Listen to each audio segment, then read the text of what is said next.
გუშინ წინ შესრულდა 18 წელი, რაც მამაჩემი ქუჩაში უმოწყალოდ დახვრიტეს.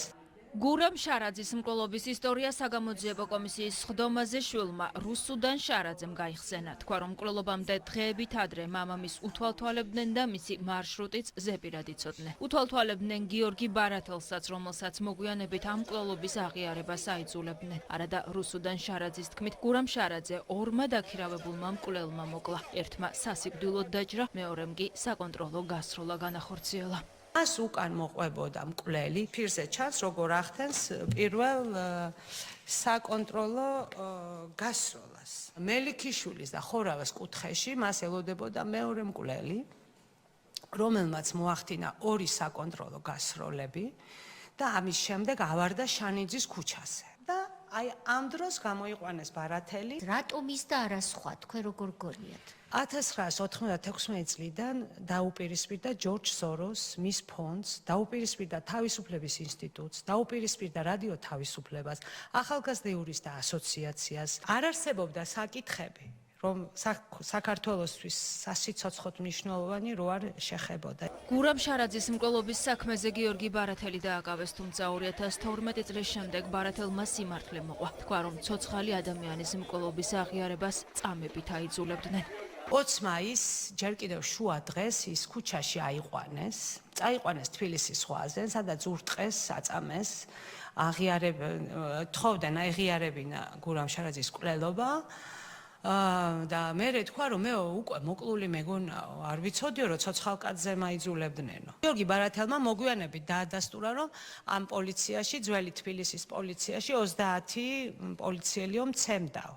და მაიძულებდა, რომ მეღიარებინაო გურამ შარაძის მკვლელობა, უკვე დაკავებულზე, უკვე მოკლულზე. გიორგი ბარათელმა ხელი არ მოაწერა არც ერთ დოკუმენტს, არათუ აღიარა მკვლელობა. და რა ეკნათ და მოიტყუეს, რომ იყო დაჭრილი მარჯვენა მხარში. და ვერ მოაწერდა ხელს. 2012 წლის შემდეგ გურამ შარაძის მკვლობის საქმეში დათა ახალაიას გვარის გაჩნდა. ის ერთ-ერთმა პატიმარმა დაასახელა, რომელსაც ახალაია ასევე სიკვდილით დაემუქრა. პირველად გურამ შარაძის საქმეში დათა ახალაიას გვარი გაისმა 2012 წლის 19 სექტემბერს.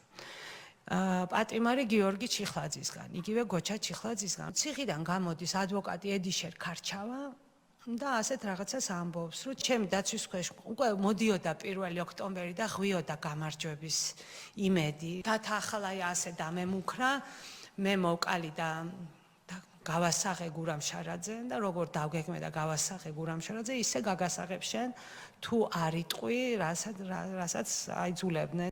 ხელისუფლების ცვლილების შემდეგ გამოჩნდა მოწმეც, რომელმაც შარაძის მკვლობის საქმეში მეგის ქარდავას როლი გამოყო.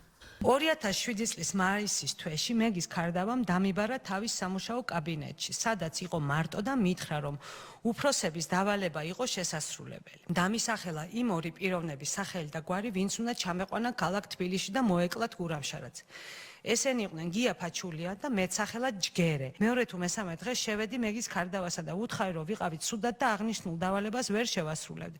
აღნიშნულზე ქარდავამ დამიწყო ყვირილი და დედის მისამართით გინება. ასევე დამემუქრა ოჯახის წევრების დაჭერით და გამომაგდო თავის სამუშაო კაბინეტიდან. ახალაიამ გამართა თათბირი, რომელსაც ესწრებოდნენ ლევან ქარდავა, თვითონ ეს მოწმე, დათა ახალაია ბუნებრივად, ახალაია ახსახელებს პირველს, რომ ეს პირველის დავალებით მოხდა და ეს მე თვითონ მაგ ჩავწერე, გადმოვიწერე სააკაშვილი როგორ ამბობს სიამაყით, რომ მას უწოდებდნენ პირველს. შარაძის მკვლობის დამკვეთის კვალი მიხეილ სააკაშვილამდე მიდის, იმ რეჟიმის მთავარი შემოქმედის, რომლის დანაშაულებსაც საგამოძიებო კომისია სწავლობს.